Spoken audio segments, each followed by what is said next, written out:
परिचय। बच्चों, आज हम जैव विविधता एवं संरक्षण के बारे में सीखेंगे। क्या कोई मुझे बता सकता है कि जैव विविधता क्या है? जैव विविधता एक विशिष्ट क्षेत्र में पाए जाने वाले जंतुओं की विविधता को संदर्भित करती है। बहुत अच्छे रेशमा। सर, हम जैव विविधता का संरक्षण कैसे करते हैं? हम राष्ट्रीय उद्यानों, वन्य जीव अभयारण्य आदि की सहायता से जैव विविधता का संरक्षण कर सकते हैं।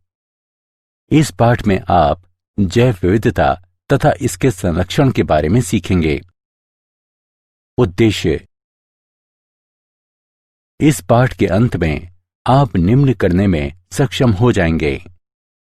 जैव विविधता एवं इसके स्तर को बताना, जैव विविधता के प्रतिरूपों का वर्णन करना, जैव विविधता के महत्व का वर्णन करना, जैव विविधता की क्षति की व्याख्या करना, जैव विविधता संरक्षण का वर्णन करना।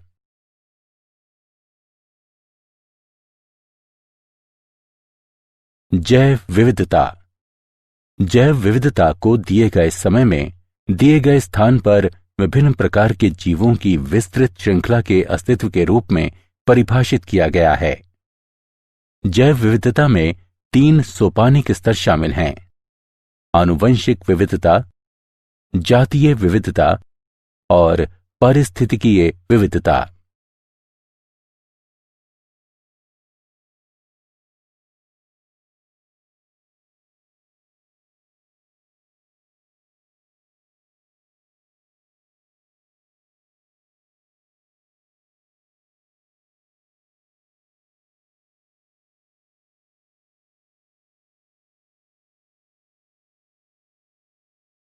जैव विविधता के स्तर।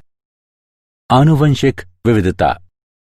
एक जाति के भीतर मौजूद आनुवंशिक भिन्नता आनुवंशिक विविधता कहलाती है।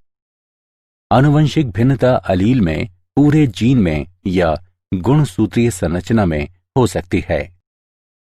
जातीय विविधता।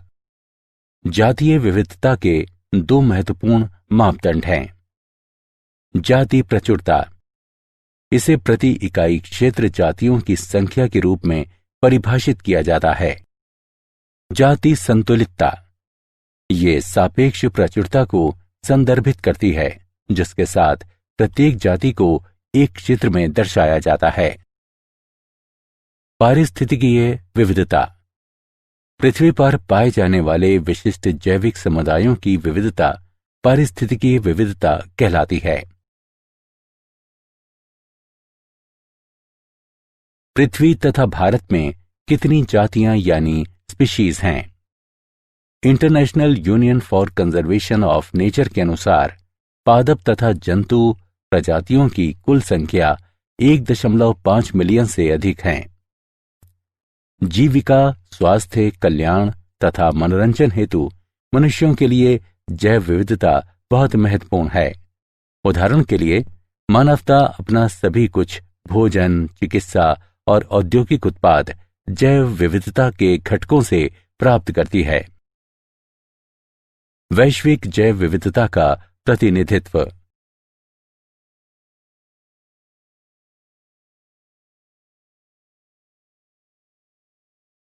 भारत में जैव विविधता। संसार के 12 महाजैव विविधता वाले देशों में भारत भी एक है। भारत का भूमि क्षेत्र केवल विश्व का केवल 2.4% है। इसकी वैश्विक जातीय विविधता 8.1% है। भारत में पौधों की 45,000 जातियां तथा जंतुओं की 90,000 से 1,00,000 जातियां हैं। वास्तव में अभी कई जीवित जातियों की खोज तथा नाम दिए जाने की आवश्यकता है।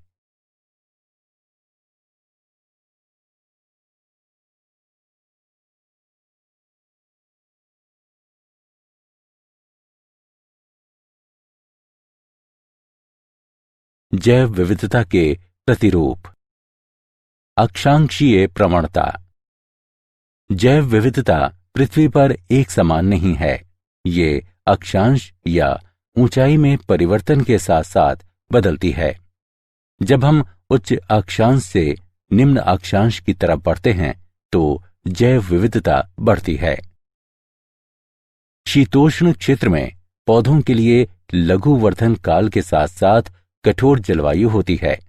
दूसरी तरफ उष्ण कटिबंधीय क्षेत्र में वृद्धि के लिए वर्ष भर अनुकूल परिस्थितियां बनी रहती हैं। अनुकूल पर्यावरण दशाएं जाति उद्भवन के पक्ष में होती हैं तथा अनेक जातियों के अस्तित्व एवं वृद्धि को संभव बनाती हैं। अतः उष्ण कटिबंधीय क्षेत्र में जैव विविधता अधिक होती है।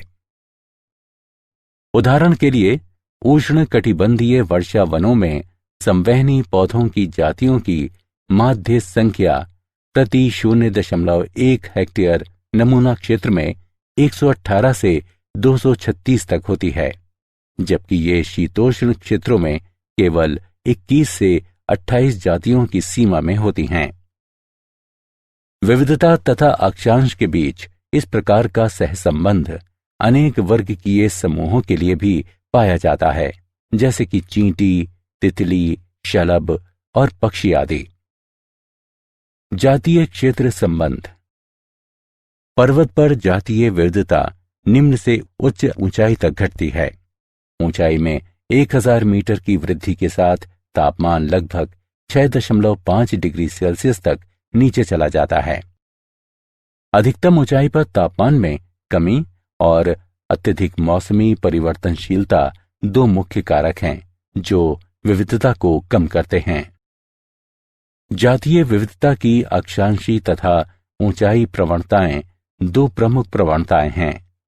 हालांकि कुछ क्षेत्रीय तथा वर्ग को संबंधित अपवाद हैं। एक ही समय पर अधिक जटिल तथा विषम भौतिक पर्यावरण क्षेत्र में अधिक जटिल तथा विविध वनस्पति एवं जंतुओं का साथ देता है। जाति प्रचुरता तथा क्षेत्र जिसमें व्यापक भिन्नताएं एक लघु गणक पैमाने पर उपस्थित होती हैं, उनके बीच संबंध एक सीधी रेखा दर्शाता है, जिसे कि नीचे दिया गया है। log s बराबर log c जमा z log a। यहां z रेखा का ढलान है और c y अंतःखंड है।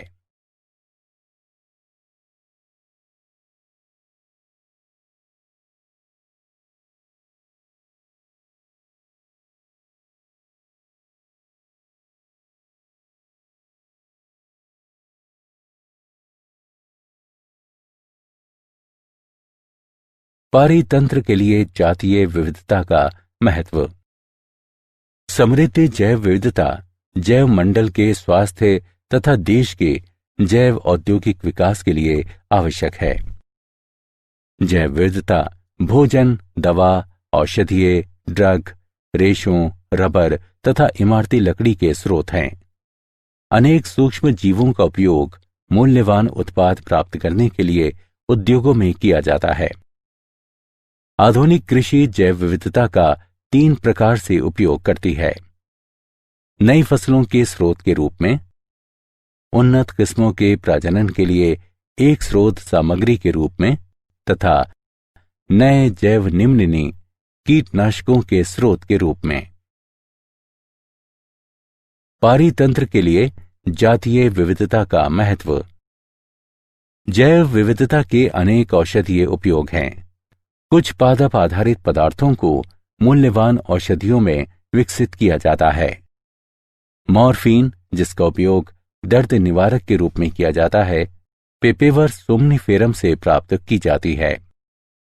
क्विनीन, जिसका उपयोग मलेरिया के उपचार में किया जाता है, सिनकोना लेडगेरियाना से प्राप्त की जाती है। जैव विविधता का अत्यधिक सौंदर्यपरक महत्व भी है। पर्यावरणीय पर्यटन, पक्षियों को निहारना, वन्यजीव, जानवरों को पालना, बागवानी करना आदि जैव विविधता के सौंदर्यपरक पुरस्कारों के कुछ उदाहरण हैं। जैव विविधता की क्षति। मानव क्रियाकलाप जैव विविधता के लिए बड़े खतरे हैं। जातियों के विलोपन तथा परिणाम स्वरूप जैव विविधता की क्षति को बढ़ावा देने वाले महत्वपूर्ण कारक हैं। आवासीय क्षति तथा विखंडन, अतिदोहन, विदेशी जातियों का आक्रमण तथा सहविलुप्तता। आवासीय क्षति तथा विखंडन। आवासीय क्षति जैव विविधता का प्राथमिक खतरा है। प्राकृतिकवास जो प्राकृतिक वनस्पति तथा जंतुओं की रक्षा करते हैं, मानव बस्तियों, बांधों, जलाशयों, फसल भूमि तथा चारागाहों में परिवर्तित होते जा रहे हैं। वनोन्मूलन के कारण जंतु आश्रय तथा भोजन से वंचित होते जा रहे हैं। इससे अनेक जातियों की समष्टि घटती जा रही है।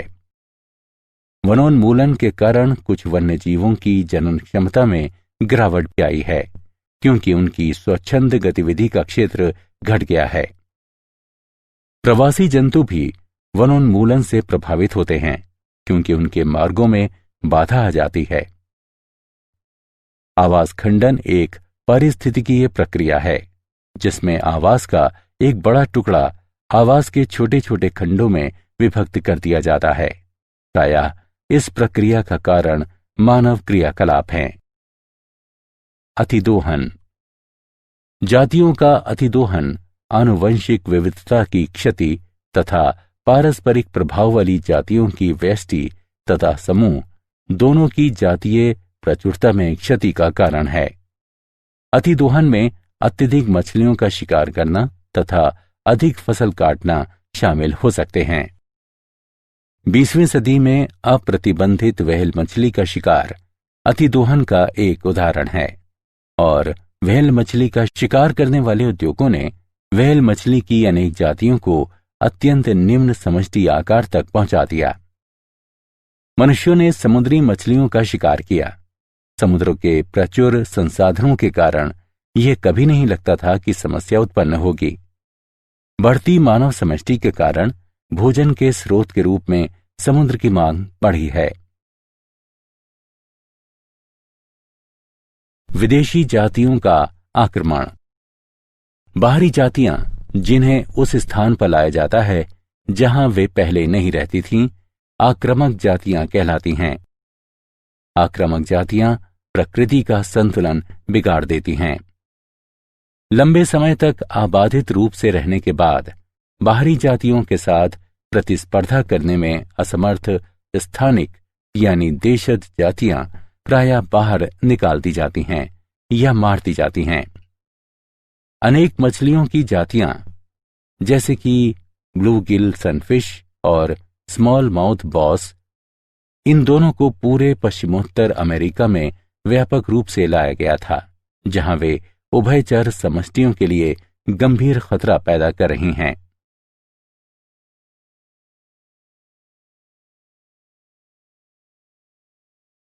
सहविलुप्तता। किसी जाति की सहविलुप्तता दूसरी जाति के विलोपन के परिणाम के रूप में उस जाति की क्षति है। उदाहरण के लिए, जब एक पोषक मछली विलुप्त हो जाती है तो उस मछली पर रहने वाले सभी सूक्ष्मजीव भी विलुप्त हो जाते हैं।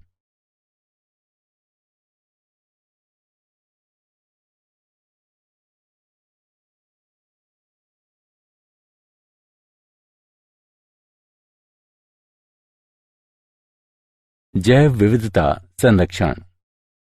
हमें जैव विविधता को क्यों संरक्षित करना चाहिए? जैव विविधता जल चक्र का स्थिरीकरण, मृदा उर्वरता का रखरखाव, फसलों एवं अन्य वनस्पतियों का परागण तथा पर निषेचन, मृदा अपरदन के विरुद्ध सुरक्षा और भोजन उत्पन्न करने वाले एवं अन्य परितंत्रों की स्थिरता सहित पारिस्थितिकीय प्रक्रियाओं को बनाए रखने में महत्वपूर्ण भूमिका निभाती है।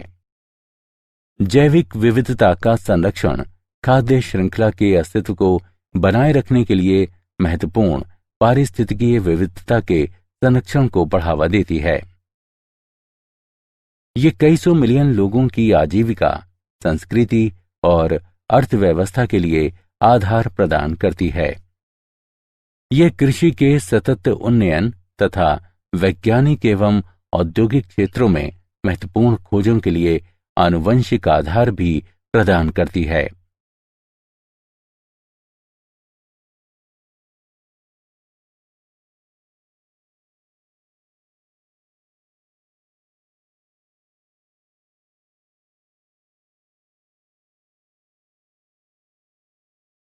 जैव विविधता को हम कैसे संरक्षित करें?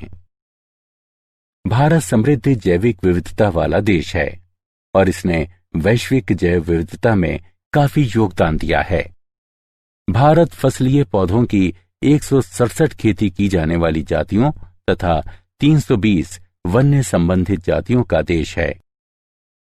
विभिन्न जैव विविधता प्रबंधन तंत्र स्वस्थाने एवं बाह्य स्थाने दोनों संरक्षण कार्यक्रमों में शामिल हैं। स्वस्थाने संरक्षण में जंतुओं एवं पादपों की उनके प्राकृतिक आवास में सुरक्षा स्वास्थाने संरक्षण कहलाती है। स्थापित प्राकृतिक आवास हैं राष्ट्रीय उद्यान एवं अभयारण्य, जीवमंडल आरक्षित बायोस्फीयर रिजर्व, प्रकृति आरक्षित तथा सुरक्षित वन, परिरक्षण प्लॉट तथा आरक्षित वन। पहली पहल 1936 में कार्बेट राष्ट्रीय उद्यान की स्थापना थी। ये कानून द्वारा पूरी तरह से संरक्षित है। पार्क में जलाने वाली लकड़ी बीनना और जानवरों को चराना जैसे मानव क्रियाकलाप की अनुमति नहीं है। अभयारण्य भी संरक्षित हैं, लेकिन इनमें कुछ मानव क्रियाकलापों की अनुमति दी गई है। स्वस्थाने संरक्षण जीव मंडल रिजर्व संरक्षित क्षेत्रों की एक अन्य श्रेणी है। उस बड़े क्षेत्र को जीव मंडल रिजर्व घोषित किया जाता है जहां वन्य जीवों की सुरक्षा की जाती है, लेकिन रिजर्व के भीतर स्थानीय समुदायों को रहने और पारंपरिक गतिविधियां करने की अनुमति होती है। भारत सरकार ने 7 जीव मंडल रिजर्व स्थापित किए हैं। नोकरेक, नीलगिरी, नमदाफा, नंदा देवी, सुंदरवन, ग्रेट निकोबार तथा मन्नार की खाड़ी। जैव विविधता हॉटस्पॉट जैव विविधता हॉटस्पॉट पृथ्वी का वह क्षेत्र होता है जहां जैविक विविधता बहुत अधिक होती है और आवास क्षति, जलवायु परिवर्तन या व्यापक जाति क्षति के कारण गंभीर खतरा भी होता है। दुनिया में 34 हॉटस्पॉट हैं। भारत में 3 जैव विविधता हॉटस्पॉट हैं। वे हैं पश्चिमी घाट, हिमालय और भारत बर्मा क्षेत्र।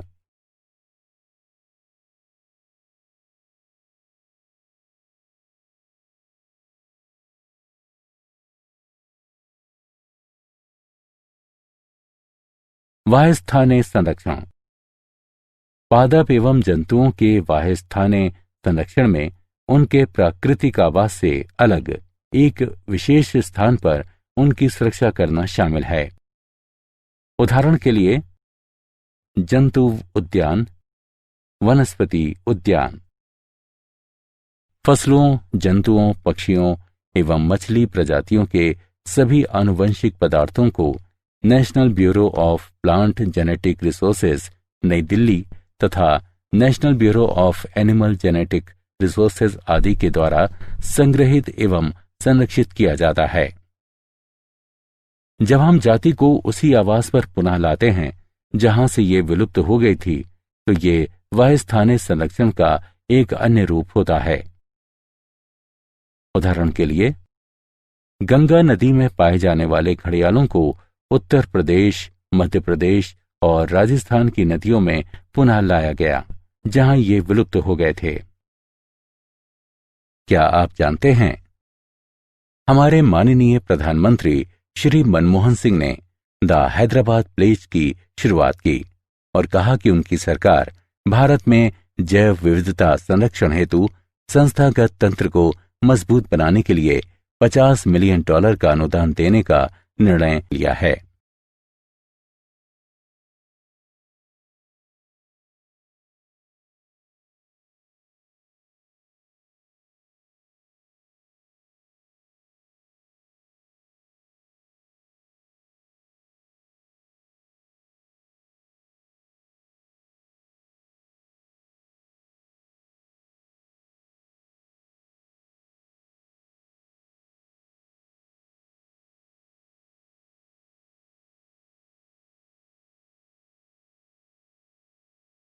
सारांश।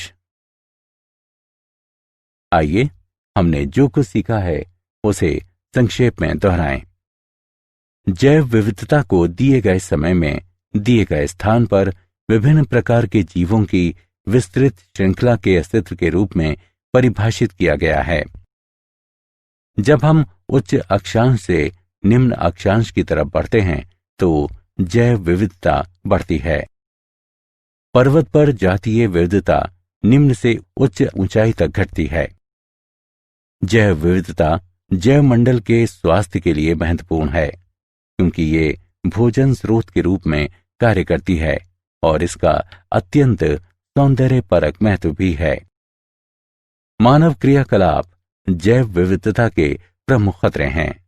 इसमें आवास क्षति तथा खंडन, अतिदोहन, विदेशी आक्रमण जातियां, सह विलुप्तता शामिल हैं। पादप एवं जंतुओं की उन्हीं के प्राकृतिक आवास में सुरक्षा इन सेतु संरक्षण कहलाता है। पादप एवं जंतुओं के एक्स सेतु संरक्षण में उनके प्राकृतिक आवास से अलग एक विशेष स्थान पर उनकी सुरक्षा करना शामिल है।